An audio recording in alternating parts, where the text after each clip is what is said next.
Bueno, Señor, gracias por este momento Vale. y te rogamos que tú seas el que intercede en nuestros corazones porque la enseñanza es para todos. Creo que lo que estoy haciendo acá es simplemente tratando de explicar torpemente lo que tú pretendes poner en nuestros corazones, empezando por el mío propio, de una enseñanza y un planteamiento que nos dejas para poder tener un crecimiento contigo. Por eso te rogamos, Espíritu Santo, que en tu infinita misericordia seas de revelación y discernimiento a través de este pequeño pero profundo versículo de la Biblia. Te lo rogamos encarecidamente en el precioso nombre de tu Hijo, nuestro Señor Jesucristo. Amén. Bueno, entonces vamos directamente a compartir el versículo objeto de la charla de hoy, del planteamiento. Y ese versículo está en Génesis 22. Dios pone a prueba la fe de Abraham. Poner a prueba no es que Dios diga, venga a ver con qué me resulta X o Y persona, con qué me resulta Abraham. Como Dios es Dios, Dios simplemente nos está formando. Entonces, primero lo que hay que entender aquí, Dios nunca nos pone a prueba, porque Él ya sabe qué vamos a hacer. Nosotros nunca vamos a sorprender a Dios con nuestras actitudes. Él ya conoce hasta nuestros pecados. Entonces, pues es Dios, conoce la eternidad y sabe cada movimiento de nosotros. Entonces Él nunca nos va a poner a prueba, sencillamente nos va a formar en las circunstancias en donde Él nos pone, nos va a dar una formación de crecimiento para la comunión con Él. Entonces no nos imaginamos que es que nosotros vamos a sorprender a Dios con nuestras torpezas o nuestras habilidades o nuestros errores. No, no lo sorprendemos. Dios es Dios, sabe qué va a pasar, simplemente nos quiere formar. Entonces, por eso les dejo aquí esa pequeña aclaración. Después de algún tiempo, Dios puso a prueba la fe de Abraham, lo llamó por su nombre y él le contestó, aquí estoy. La ligereza rápida en Abraham en contestar, aquí estoy. En el hebreo original es muy bonito porque dice, heme aquí, Señor, o sea, para las que sea, Señor, ¿qué hay que hacer? Esa es la pregunta, o esa es la respuesta que nosotros debemos siempre cuando el Señor nos llama, ¿no? Ese es el sometimiento a la voluntad. Así como respondió Abraham, aquí estoy, Señor, ¿qué hay que hacer? Heme aquí. Y Dios le dijo, toma a Isaac, tu único hijo, al que tanto amas, y vete a la tierra de Moriah. Una vez allí, ofrécelo en holocausto sobre el cerro que yo te señalaré. ¿Qué hay que tener en cuenta acá? Toma a tu hijo único al que tanto amas. Acuérdense que Isaac fue el hijo de la promesa y lo tuvo a los 100 años. Por una ligereza de Sara y una incredulidad de Sara, eh, él se metió con Agar y tuvo a Ismael, que es el descendiente, el de donde descienden todos los musulmanes, porque Sara no le creyó y se apresuró al, ante la impaciencia de ella, quiso aligerar los planes del Señor y pensó que era de esa manera, pero pues Sara finalmente fue mamá a los 90 años y Abraham tenía 100. Ojo aquí cuando dijo, vete a la tierra de Moriah, el Señor le dio instrucciones. Si vamos a ver Moriah, Moriah no es cualquier monte, Moriah es este Moriah. Ojo a los datos que les voy a dar. Aquí está Berseba, aquí estaban viviendo los tres, Sara, Abraham e Isaac. Moriah es aquí, en Jerusalén, a 90 kilómetros de distancia, caminando. ¿Cuál monte de Jerusalén? Entonces, este es el monte. Aquí a mis espaldas está el monte Moriah, que es el monte del templo. Entonces, si nos damos cuenta, ahí suceden grandes cosas. Ahí está esta mezquita musulmana, ahí es donde en teoría se tiene que hacer el tercer templo. O sea, cosas grandes sucedieron acá, en el Monte Moriah. ¿Qué quiere decir Monte Moriah? Quiere decir el templo o el monte del Señor, o donde el Señor manda. Entonces, no es cualquier monte, está ubicado en Jerusalén, quedaba a 90 kilómetros a 3 días de camino. Entonces, volvemos al versículo. Y le dice, una vez allí, ofrécelo en holocausto sobre el cerro que yo te señalaré. De entrada le dijo, ofrécelo en holocausto. O sea, Abraham no se fue ciego. Dios le dijo, me lo vas a ofrecer en holocausto sobre el cerro que yo te señalaré. O sea, le dio instrucciones. Así hace Dios con nosotros. Nos va dando instrucciones de lo que hay que hacer. No nos pone a caminar a ciegas. Nos pone sí a caminar, pero nunca a ciegas, pero en el camino nos va dando instrucciones.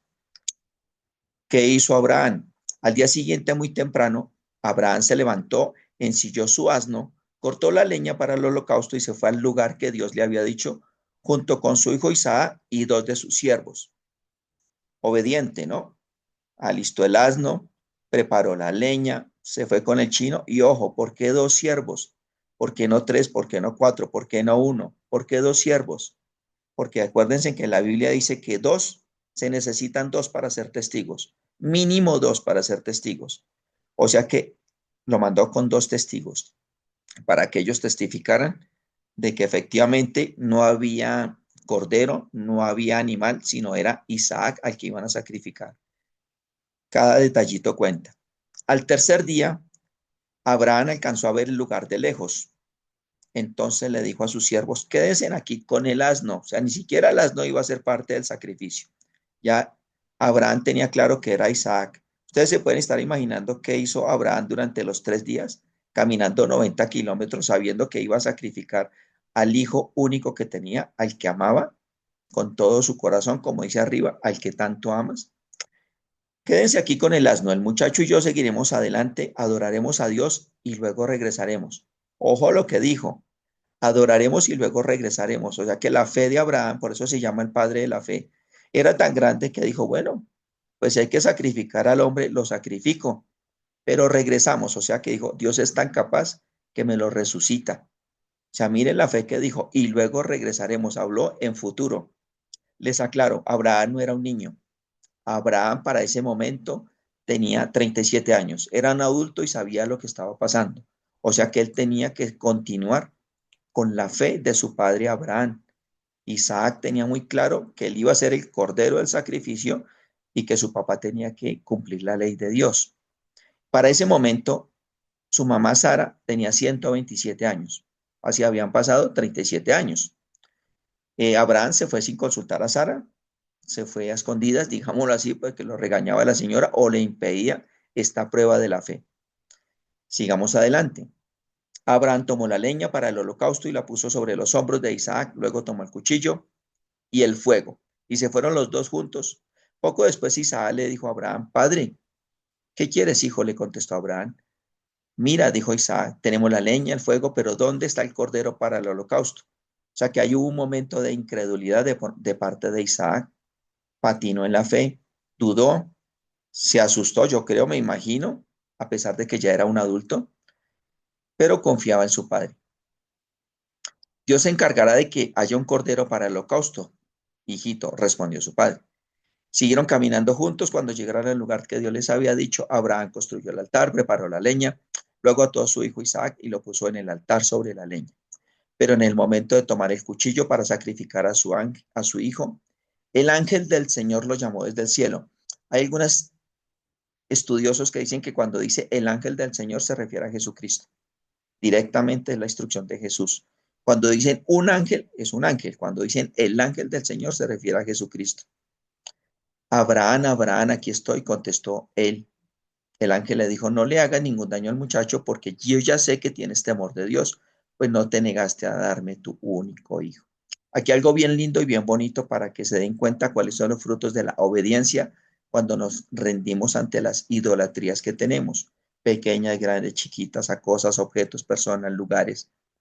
Abraham se fijó y vio un carnero que estaba enredado por los cuernos entre las ramas de un arbusto. Entonces fue, tomó el carnero y lo ofreció en holocausto en lugar de su hijo. Luego Abraham le puso a ese nombre, el Señor da lo necesario. Por eso todavía se dice el cerro del el Señor da lo necesario. Hasta aquí leemos. Entonces viene la prueba de la obediencia, la prueba de la fe. No va a ser fácil, fueron 3 días de camino, 90 kilómetros, y lo mejor de todo es que el Señor le va diciendo paso a paso qué hay que hacer. Al lugar que yo te señalaré, Él le va mostrando el cerro, porque pues obviamente Abraham no lo sabía, le dio el nombre, pero Él le fue dando la ubicación. Si nos ubicamos espacialmente, hay muchas colinas alrededor de Jerusalén, y Él le determinó específicamente la colina donde se iba a hacer el sacrificio. Al final, otorgó el carnero, otorgó la solución. Ahí vemos la misericordia de Dios ante las salidas de nosotros por las pruebas de nuestro corazón. Repito, no son pruebas, simplemente son modelamientos que el Señor hace sobre nuestras vidas. Es enriquecernos espiritualmente cuando renunciamos a los ídolos. Este es el planteamiento, queridas damas. El planteamiento es sencillo y es el siguiente. Nosotros, es un pecado muy grande y nos aparta mucho de Dios esto de las idolatrías. El Señor dice que es un pecado grave, pero que el Señor nos quiere corregir de eso. Una idolatría es el amor a nosotros mismos, una hipocondría cuando nos volvemos excesivamente exagerados en el culto al cuerpo, o el trabajo cuando rendimos ante el trabajo y creemos que el trabajo es nuestro Señor, o un hijo, o un familiar, o un lugar. Puede ser nuestro mismo sitio de vivienda o donde nos gusta ir de vacaciones, o el mismo carro. Hay varones que idolatran su carro y lo cuidan y que no se lo miren, que no se lo arañen, que no se lo enmugren.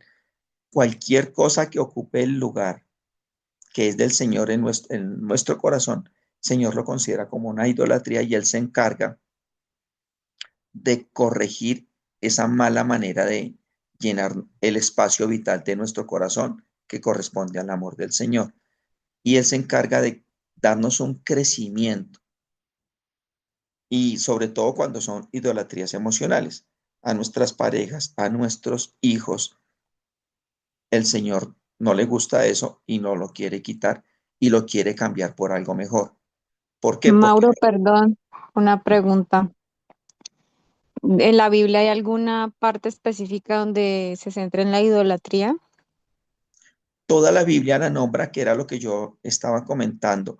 Cuando él habla de adulterio, en la Biblia el adulterio, nosotros hoy en día en el mundo occidental lo relacionamos con el adulterio entre una pareja, entre los cónyuges. Adulteró el hombre, adulteró la mujer, pero en la Biblia el adulterio se refiere a la manera de amar a otros dioses. Entonces, por eso constantemente desde el antiguo pacto hablaba de este pueblo adúltero. ¿Por qué? Porque iban a fornicar con otros dioses, o sea, a rendirse y a rendirle amor a otros dioses. Por eso a Dios le dolía tanto cuando los sacó de Egipto, los pasó por la tierra, por el desierto, los lleva a la tierra prometida y les da todo lo que Sí, les que dio. ponen el becerro allá para adorarlo. O sea, salen de Egipto y, hijo de madre, y en 8 días ya estaban haciendo un becerro. O sea, y las 10 pruebas, las 10 plagas que pasaron y que solo las 3 primeras tocaron al pueblo de Israel y las demás no, ven la mano de Dios, pero así somos nosotros.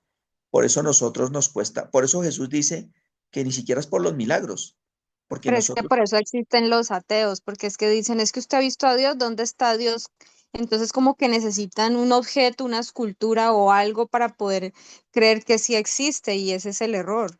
ahí caemos en eso. Por eso nosotros nos fabricamos ídolos. El trabajo, la casa, el carro, el hijo. Acuérdense que los hijos son un encargo del Señor. Nuestros hijos no son nuestros. El Señor los pone a nuestro lado como un encargo, como una formación. Pero por eso cuando uno no suelta a un hijo, el Señor se encarga de, mediante su sabiduría, que nosotros soltemos esos hijos, que aprendan a vivir, que aprendan. Uno les da las herramientas en el Señor. Por eso los judíos celebran el Bar Mitzvah a los 13 años, cuando le dicen al niño, yo hasta aquí te doy la palabra del Señor como cucharitas espirituales. A los 13 le dicen, tome la Torah y empiece usted mismo a buscar su relación con Dios. Pero a mí ya no me podrás decir que yo no te di las primeras cucharadas espirituales. Lo mismo debemos hacerlo con nosotros, con nuestros hijos. Por eso él dice, a los 13 años ya son míos, ya son adultos y usted debe soltármelos a mí y darles que ya empiecen ellos a buscar al Señor por su propia cuenta y empezar a motivarlos a que ellos tengan una relación con el Señor, lo que los colegios llaman el encuentro con Cristo. Entonces eso debemos hacer nosotros con nuestros hijos y entender que es lo que eso es lo que nos corresponde a nosotros como padres, orientarlos en el temor a Dios. Ojo, la palabra temor no es tenerle miedo a Dios. La palabra temor se traduce como el conocimiento de Dios. Es enseñarlos a buscar ese conocimiento y ese amor del Señor. Y si esa palabra idolatría se refiere hoy en día, o la refiere la Biblia como a la palabra adulterio, y la nombra todo el tiempo, ¿no? Todo el tiempo nombra el pueblo adúltero y, y pues desvían el amor que le corresponde al Señor. Cuando logramos entregar esa idolatría y el Señor nos la corrige, porque no es fácil, uno puede tener, yo podría tener una idolatría a mi cuerpo y estar yendo acá donde el médico, exámenes aquí, exámenes allá, y sin querer queriendo me vuelvo hipocondriaco y el Señor dice, no, eso no está bien, te voy a quitar eso porque tú mismo te estás idolatrando a tu propio cuerpo. Y el Señor se encarga de, en su amor, me va dando los términos, los planes para que yo vaya superando eso. Pero ¿por qué el Señor? Aquí está el planteamiento. Porque el Señor permite que derribemos esos ídolos en nuestras vidas, porque nos hacen estorbo, porque el Señor quiere llevarnos al siguiente nivel. ¿Cuál fue el siguiente nivel de Abraham? Preparar a Isaac para lo que venía, porque si ustedes se dan cuenta, Isaac tiene a Esaú y a Jacob, y de Jacob vienen todas las 12 tribus de Israel. Entonces él tenía que fortalecer espiritualmente a Isaac, porque ese era el siguiente nivel en la vida de Abraham. Si leemos cómo termina Abraham, Abraham muere a los 175 años, dice que con buena vejez y tranquilidad. O sea, Dios le premia el haber demostrado que su corazón enteramente le pertenecía a Dios, porque Dios quiere llevarnos al siguiente nivel. Es por eso, porque Él nos está formando en nuestro carácter y nos está limpiando de todas esas impurezas espirituales que tenemos.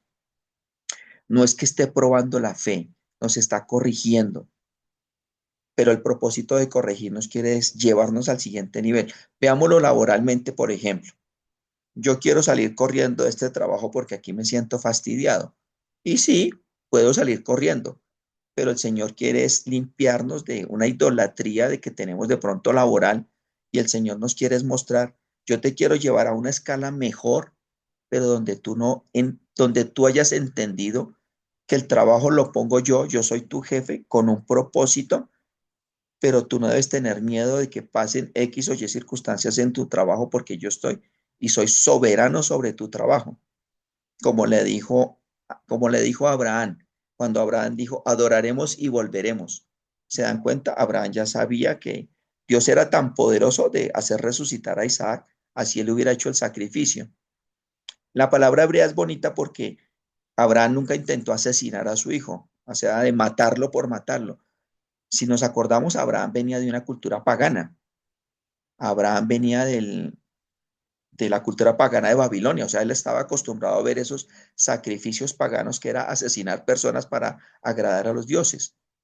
Abraham sabía que lo que iba a hacer no era asesinar a su hijo, sino era un sacrificio a Dios. Entonces, para él eso no era tan nuevo, pero la diferencia es que él sabía que era Dios, Dios, y lo iba a resucitar. Entonces, lo que en últimas quiere el Señor con estas idolatrías, que por eso también debemos orar al Señor y decirle, Señor, yo muéstrame las idolatrías, al trabajo, a la salud, al dinero. Por eso algún día hablaremos del diezmo y por eso el diezmo existe en nosotros, inclusive en el mundo católico deberíamos diezmar, porque el Señor lo que quiere es demostrarnos que no amemos el dinero. Por eso dice, el dinero no es malo, lo que es malo es el amor al dinero. Entonces el Señor dice, denme un poquito del dinero y yo les demuestro que a Dios no necesita nuestro dinero. Él quiere demostrarnos que Él puede inclusive ser soberano con el 90% del dinero que nos queda. Eso es en último es el principio que nos quiere enseñar, pero eso es tema de otro día. Las idolatrías inclusive con los hijos. El Señor quiere que nosotros vayamos al siguiente nivel. ¿Qué mejor que entregar a un hijo en los brazos del Señor y decirle, como Isaac, es tuyo? Isaac también cuando ya entendió que lo iban a sacrificar, Isaac también entendió que él iba a ser parte de la promesa y que él tenía que llevar esto a las últimas consecuencias si quería ser parte de la promesa que había con Abraham.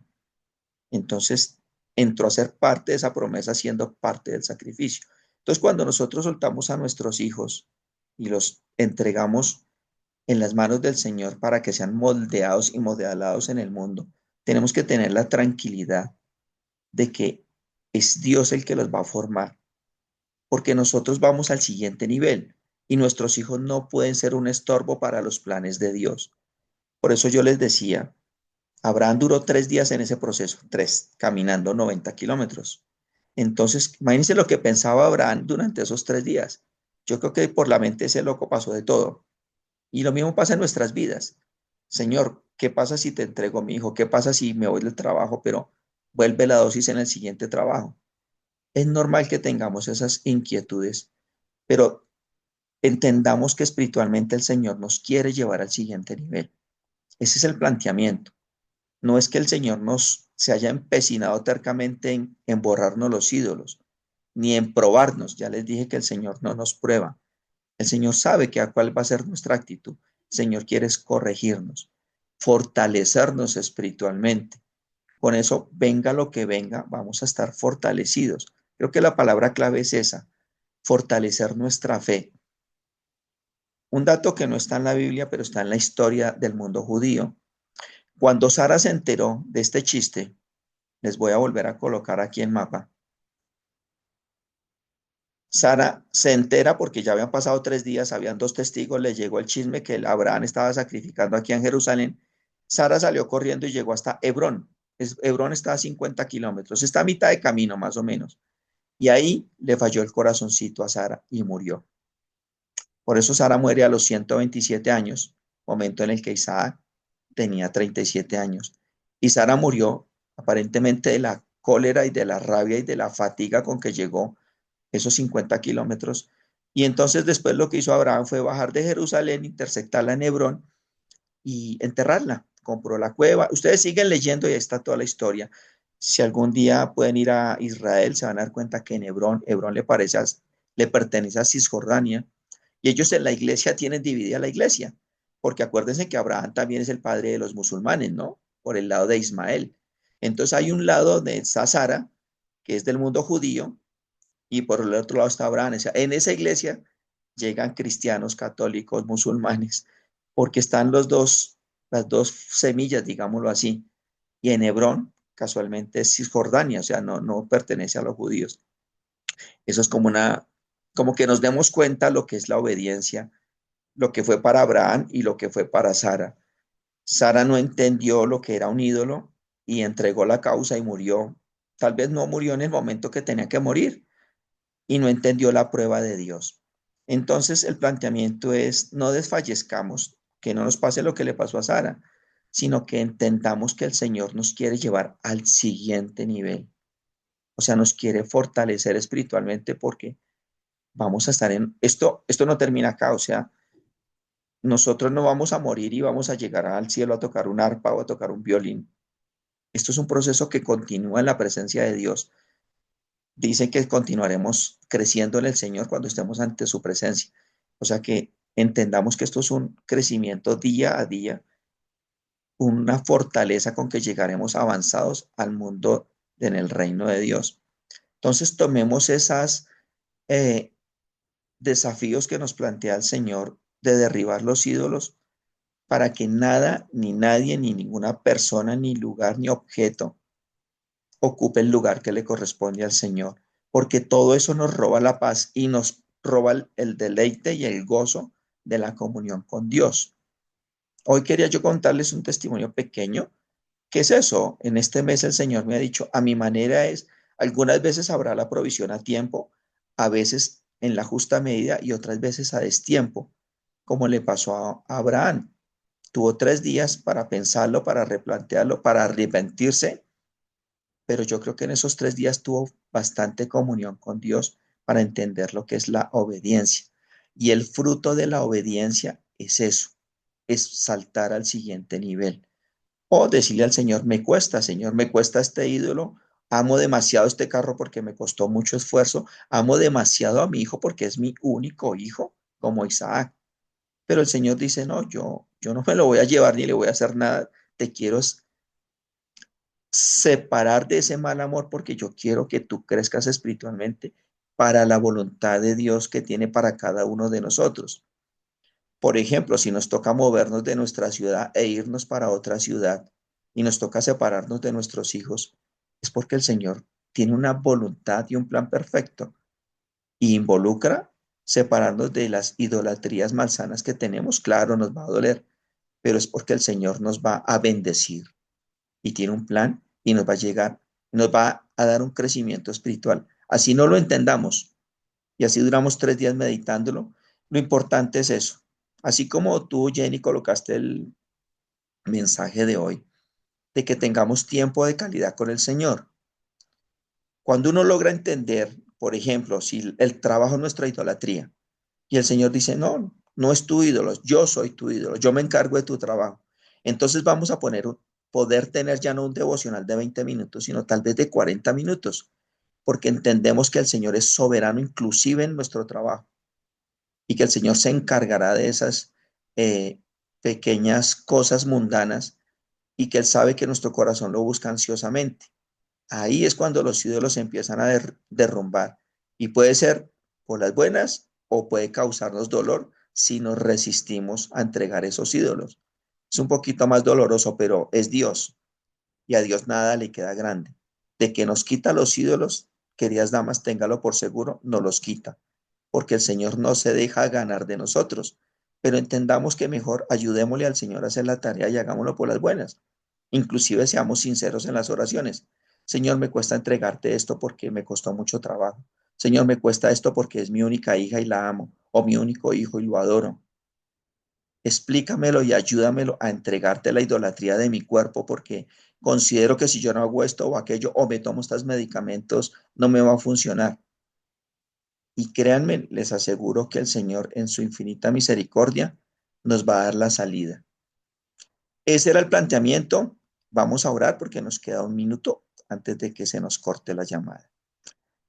Bueno, Señor, te agradecemos por este tiempo, por este momento, que esto pueda ser de muchísima revelación para todas nuestras vidas, empezando por quien habla, porque creo torpemente intenté transmitir lo que tú pusiste en mi corazón. Gracias porque tú nos mostrarás claramente esos pequeños ídolos que en nuestro corazón están robando el espacio que a ti te corresponde y que nos impiden el crecimiento espiritual que necesitamos para llegar ante tu presencia y ser de bendición y cumplir tu voluntad buena, agradable y perfecta en nuestras vidas. Te alabamos y te bendecimos en el nombre de Cristo Jesús. Amén. Muchas gracias, queridas damas, por su compañía, por su presencia. Les agradezco mucho. ¿Alguna pregunta en los 30 segundos que nos quedan? Vale. ¿Todo en orden? No, ninguna. Bueno,